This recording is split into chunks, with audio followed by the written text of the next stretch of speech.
Hello, my name is Patricia. Currently, I live in a small annex attached to my in-laws' home with my husband Willie.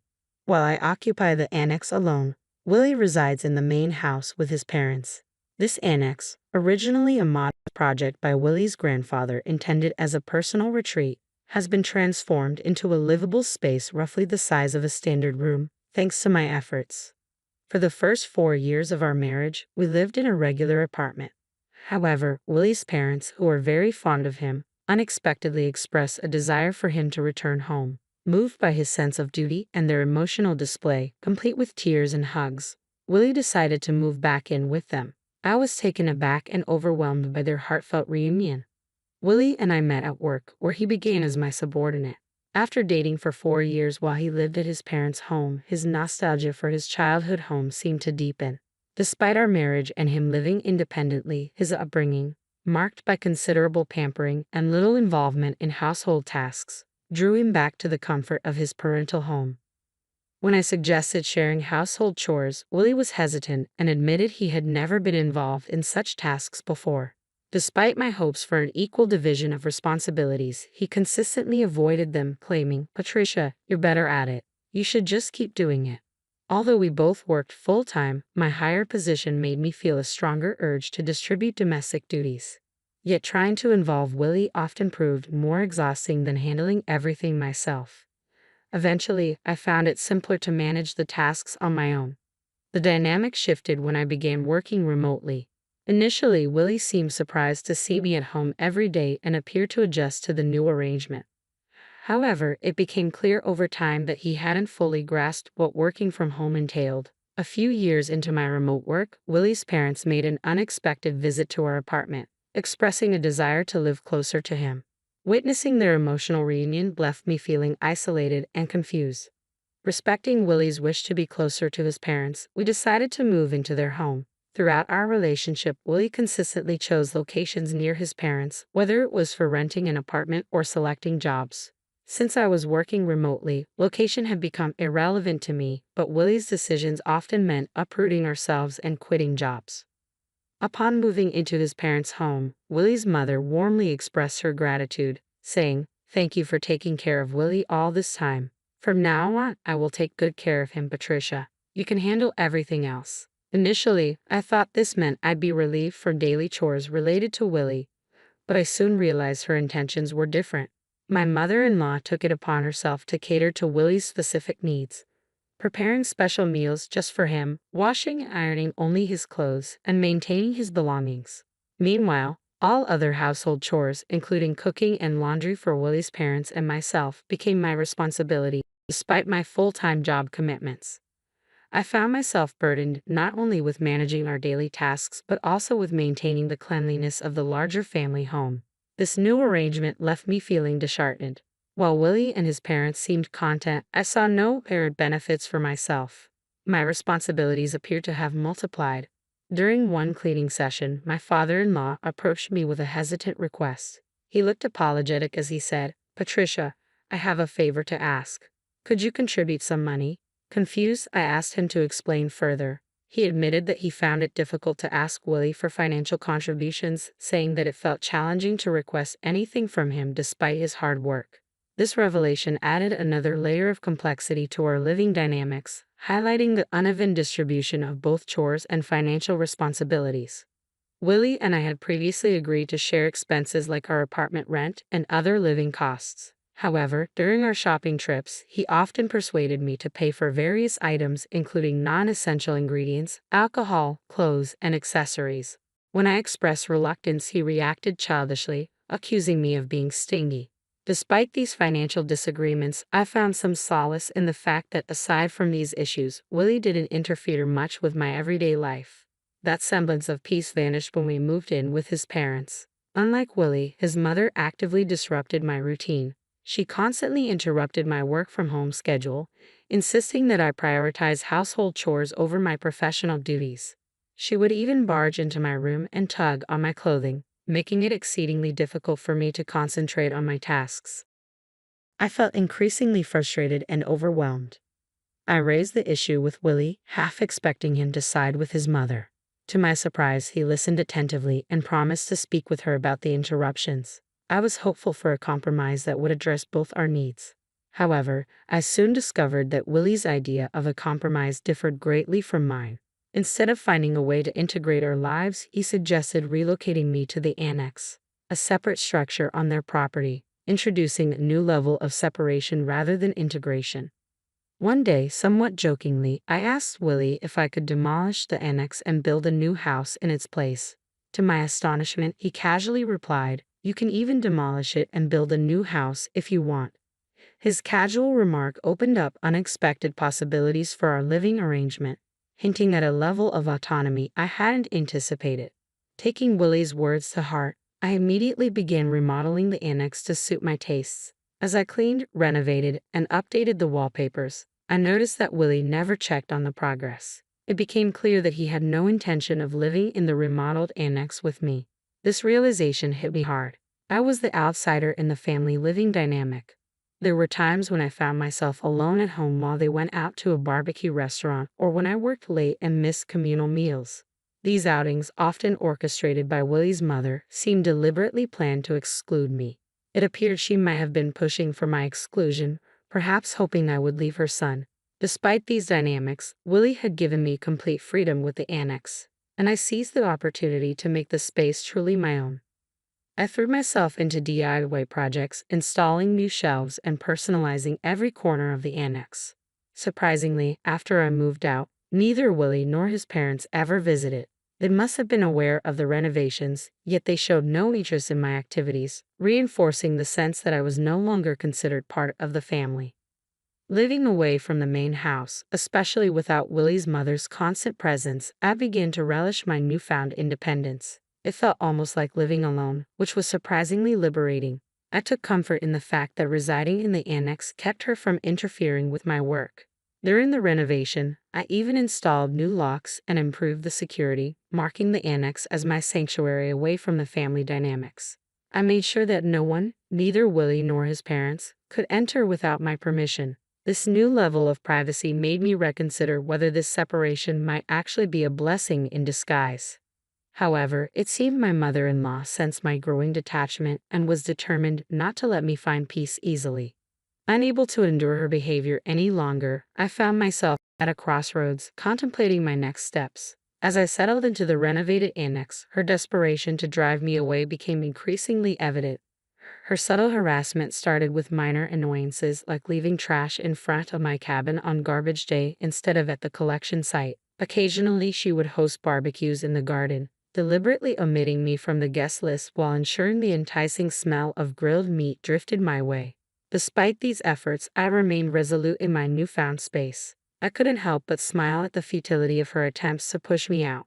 Then one day she summoned me to the main house under the pretense of offering leftover meat and potatoes.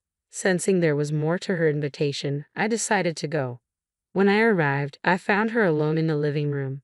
With a dramatic flourish, she placed a single piece of paper on the table. It was a divorce document. It was clear that her real motive was to force this paper upon me, knowing that if she instructed Willie to proceed with it, he would comply without question.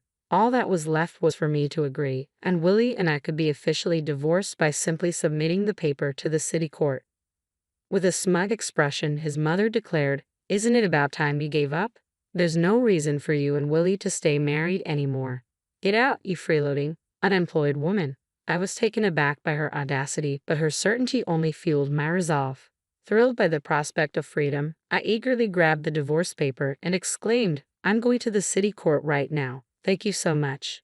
My mother-in-law, who had likely expected me to resist, was left dumbfounded by my unexpected enthusiasm. After submitting the divorce papers at the city court, I wasted no time packing my belongings. Feeling it was necessary to inform Willie's mother about the finalized divorce, I headed to the main house to let her know that the process had been successfully completed. After I finished renovating the annex, I told my mother-in-law that I would leave it as it was and she was free to demolish it or use it as she pleased. My positive attitude about leaving seemed to surprise even her. Although she appeared pleased with my departure, she still wished me luck on my way out. On the day I left, Willie and his father, realizing that I was truly going, expressed their concern. "Are you really leaving?" What will we do without Patricia?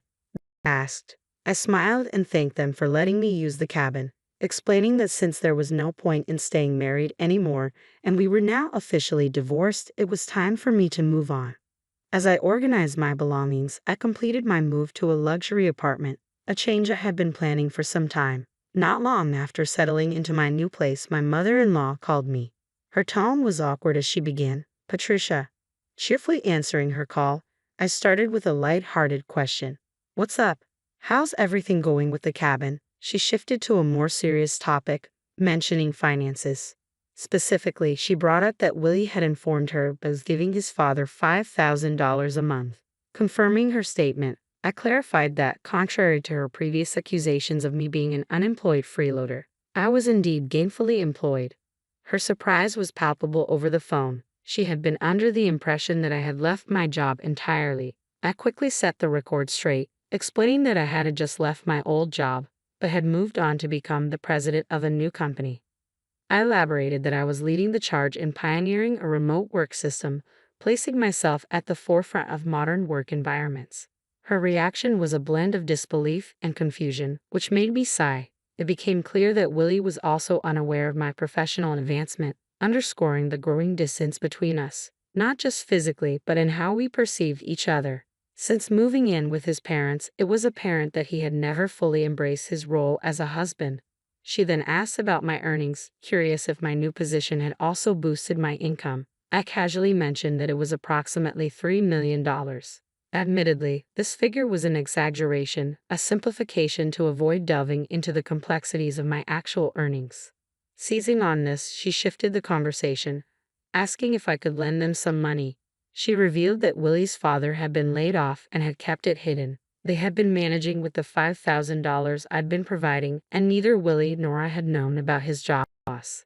This revelation clarified a previous conversation with my father-in-law, where he had mentioned how uncomfortable it was to ask his son for money. I now understood that his earlier words had been a facade, likely a strategy to elicit financial support from me, banking on the assumption that my superior position implied substantial wealth. While this maneuver was cunning, it provided a clearer picture of the financial dynamics within Willie's family and their expectations of me. At our former company, they had subtly maneuvered to extract $5,000 a month from me under the guise of shared expenses. In hindsight, I didn't mind much at the time because it allowed me to live peacefully in the quiet cabin. However, now that I was divorced from Willie, I saw no reason to stay connected to his family. When I mentioned this disconnect, my mother-in-law urgently pleaded, "That's not true. To me and Willie, you're still family. Please come back to us." I immediately declined, fully aware of the potential for further exploitation. Re-entering a relationship with Willie offered no benefits, and it felt uncomfortable for them to still claim me as family, especially since they had been the ones to push me out. I'm truly enjoying my life on my own now. It feels similar to when I was married, mostly living alone. But the difference is that I now spend money on myself without the $5,000 being siphoned off each month. I much prefer my current life with a firm goodbye. I ended the call without hesitation, puzzled as to why they thought I would ever return. For my mother-in-law, it must have been a last-ditch effort. In reality, Willie's salary was unimpressive, and he consistently avoided responsibilities, often saying, "I can't do it," and passing tasks to others. This trait, prevalent in both our personal and professional lives, rendered him unreliable and stagnant in his career. With his father laid off and his mother a housewife, they struggled to maintain their large house and eventually had to sell it. Now, all three of them are living in the cabin I renovated. While it's perfect for one person, it must be quite cramped and uncomfortable for three. Since then, I haven't given them much thought, continuing to live peacefully and savor the solitude and freedom of my new independence.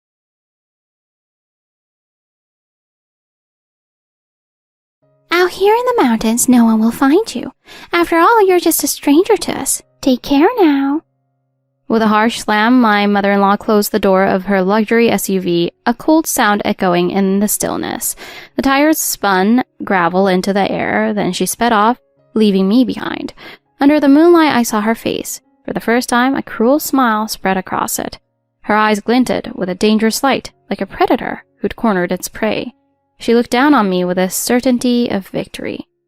"Mom, why?" My trembling voice faded into the night, drowned out by her triumphant laughter. Her voice revealed a side I'd never seen before, stripped of any facade. The chill of winter wind brushed my cheek as I watched her lean out of the car window, pointing at me and laughing. "Goodbye, dear Emily. No one's coming to help you. By tomorrow you'll just be food for the wolves." Her words hit my chest like a blade of ice, piercing through me. The powerful engine noise of her SUV cut through the silence as the headlights vanished slowly into the dark. I could only stand there in stunned disbelief. I tried to turn on my phone, but the screen remained dark. Suddenly I remembered that she had borrowed my charger, supposedly to take photos. Everything started connecting in my mind. She had used the excuse of showing me a stargazing spot driving 100 miles out here. Looking back, I realized it was all part of her plan. Maybe if I had listened more, tried to understand her, things wouldn't have come to this. Maybe if I had faced things more seriously with my husband, they would have accepted me as part of the family. The distant sound of animals made me shiver, and I couldn't help but huddle tighter against the cold. I felt as though something was watching me from the shadows between the trees. Fear crept through my body, and I trembled uncontrollably. The sounds of footsteps crunching leaves grew closer, and my heart raced. With shaky steps, I began to back away. But in the darkness, I had no idea which direction was safe. Suddenly, I heard heavy footsteps behind me. I am Emily Matthews, 26 years old, married to my husband John for 2 years. John has been so kind to me. He's helped me countless times with his gentle support. Even when I wasn't feeling well or was overwhelmed at work, he was there. He'd even cooked dinner for me on late nights. Marrying him felt like the best decision I ever made. I did everything I could to support him as he supported me. My own parents are well off, and I grew up comfortably thanks to their success.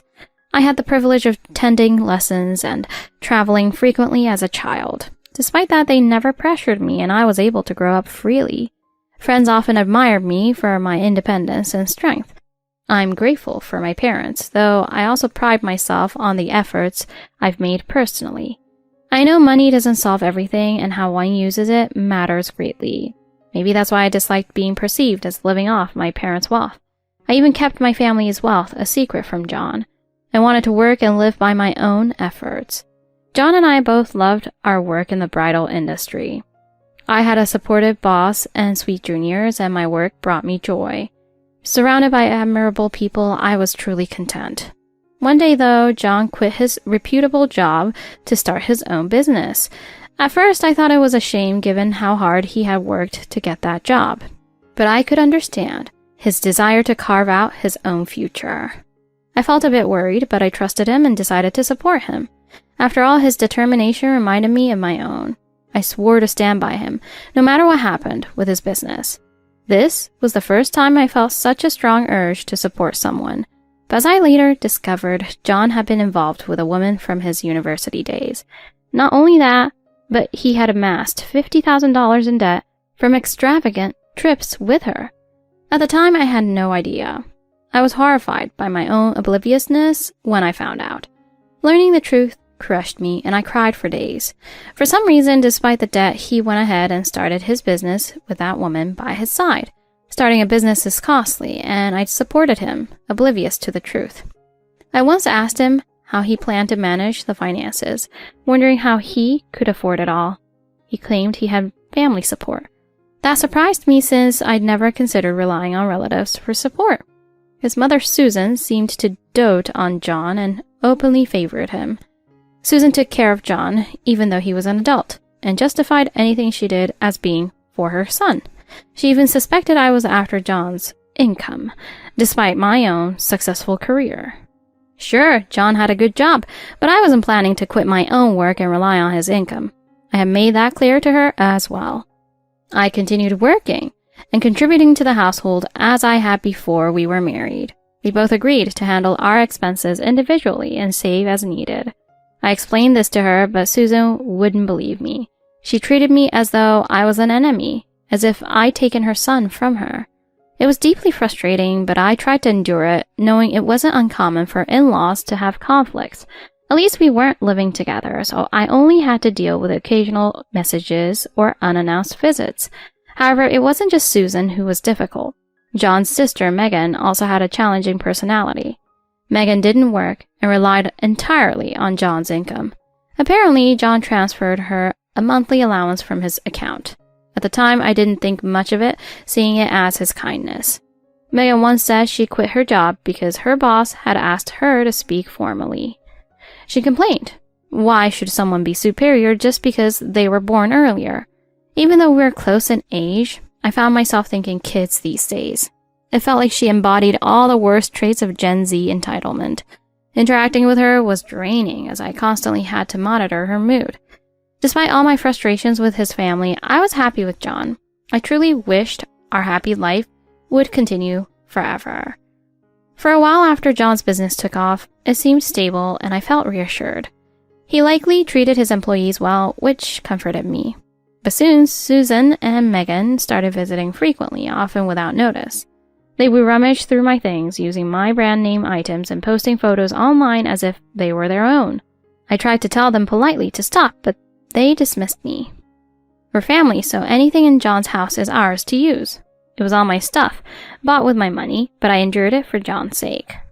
However, the weight of it was slowly wearing me down. Coming home became hard, knowing I'd find them going through my belongings. I loved brand name items not because of their logos, but for their quality and design. To me, they symbolized my own financial independence.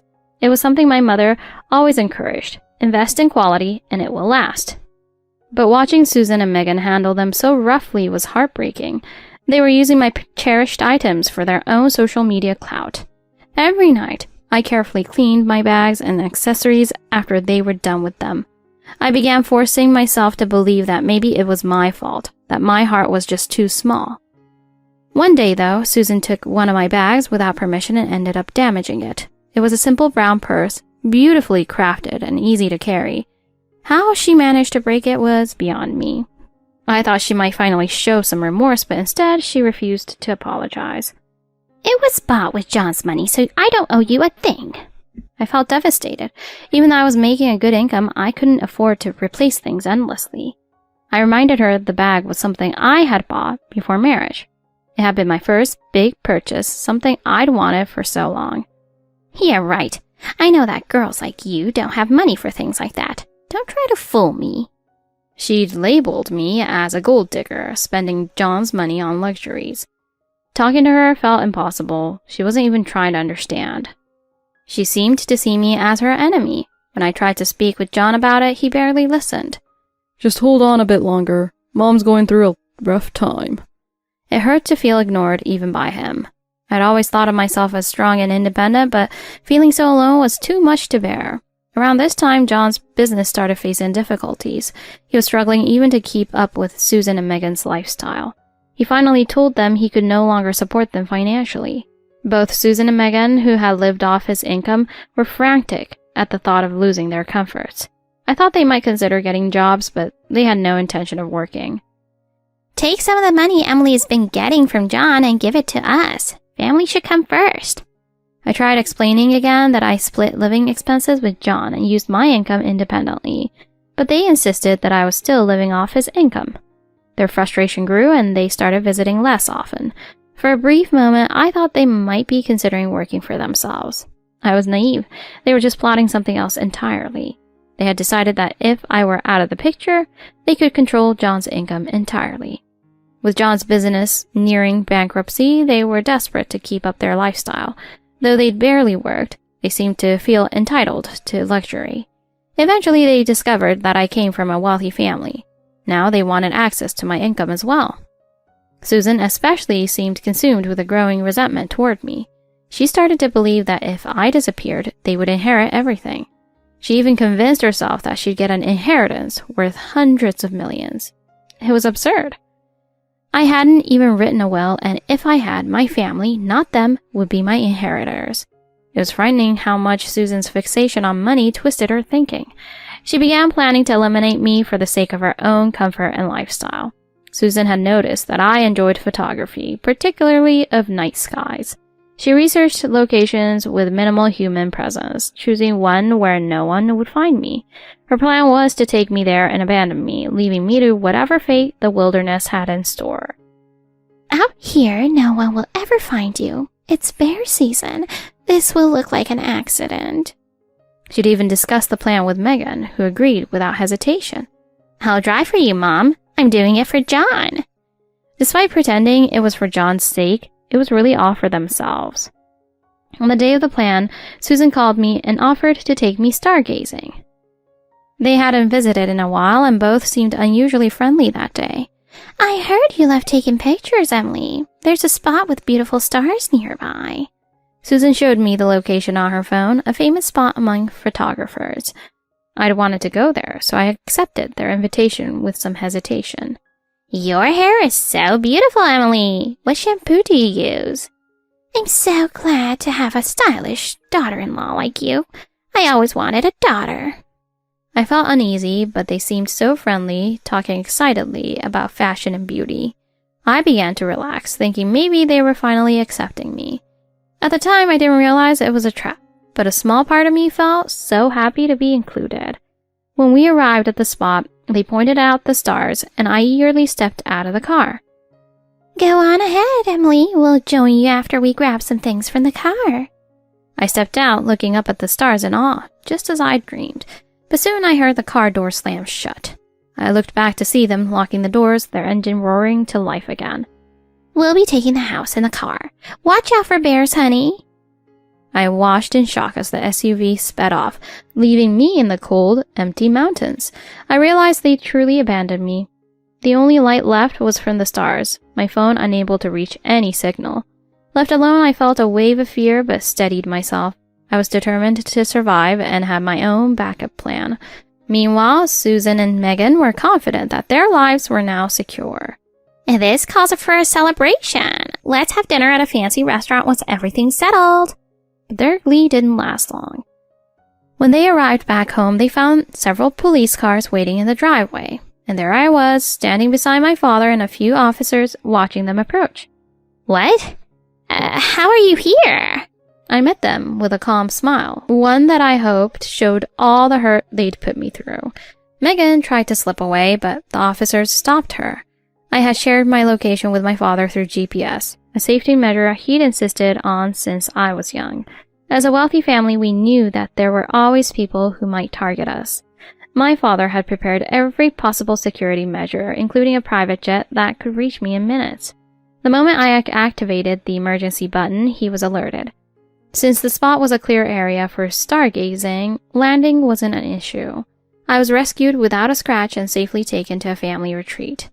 On the day, I told the police everything. I had recorded the entire car ride thanks to my father's advice to always record when suspicious.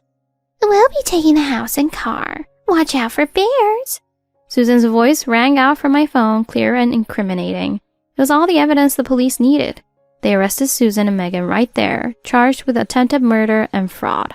Megan collapsed in shock and Susan fainted on the spot, both of them foaming at the mouth. Their disgraceful behavior was captured by the media present, eager for a sensational story. I only did it because Mom told me to. Megan broke down in hysterics, crying and blaming her mother. Meanwhile, it was revealed that John had been with his mistress the whole time and he testified against his family. Finding out about his mistress was another shock for me, but at this point it was a minor betrayal in a sea of larger deceptions. The media had a field day with the story, portraying Susan as the mother-in-law who plotted to inherit millions. Headlines mocked their downfall, and soon the story was all over national news. My parents, who worked for a well-known company, found themselves thrust into the spotlight as well. On social media, rumors spread about Susan and Megan using my personal items. John, who had prided himself on his reputation, now couldn't even step outside without facing shame. Surprisingly, someone leaked Susan and Megan's phone numbers, and they were bombarded with calls. I almost pitied them, but mostly I felt a deep sense of relief. The next day, their bank accounts were frozen, and everything they owned was seized. Without John's income, they couldn't afford anything. News of his mistress was shared all over the internet, and John's reputation was completely destroyed. He'd betrayed me, and now he'd lost everything, including his dignity. I learned that even from the start, John had been living with his mistress.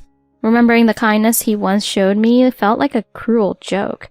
Why had he married me if he'd never truly loved me?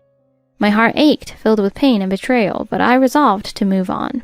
Susan and Megan were evicted from their luxury apartment and placed in a public housing unit. It didn't take long for their location to be leaked online. Susan became mentally unstable, muttering that her life was over. Megan, on the other hand, was cast out by her own family. Each of them reaped the consequences of their selfishness and greed. Megan tried to work part-time jobs but lacked the skills and work ethic. Emily, please help me get a job like yours. Working at weddings and wearing nice clothes sounds like something I could do. I ignored her message. The bridal industry was not something to take lightly. They had brought their ruin upon themselves, and I was finally free of their toxic influence. Susan moved into a rundown apartment, barely holding together, surrounded by graffiti and decay. I, on the other hand, left the house where I lived with John without a backward glance. I left all my possessions behind, too, those tainted by their careless hands. Returning to my parents' home, I felt safer, though the emotional scars lingered. One day, John called me unexpectedly. I felt a pang of dread just seeing his name on the screen. Emily, I'm so sorry. I've got ties with my mom. Please, let's try again. I answered, but his voice grated on me.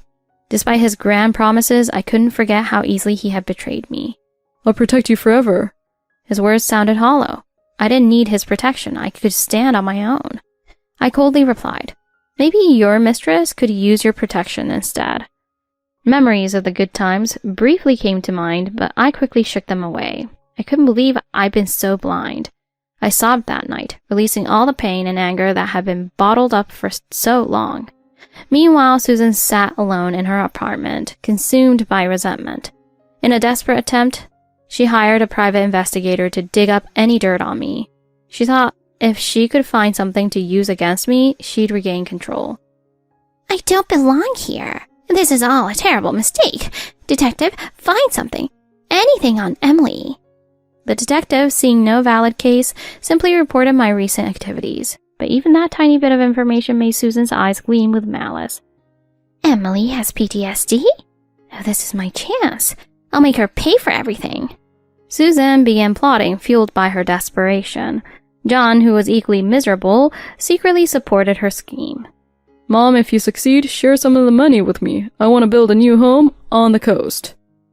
Completely unaware of their new scheme, I tried to resume a normal life.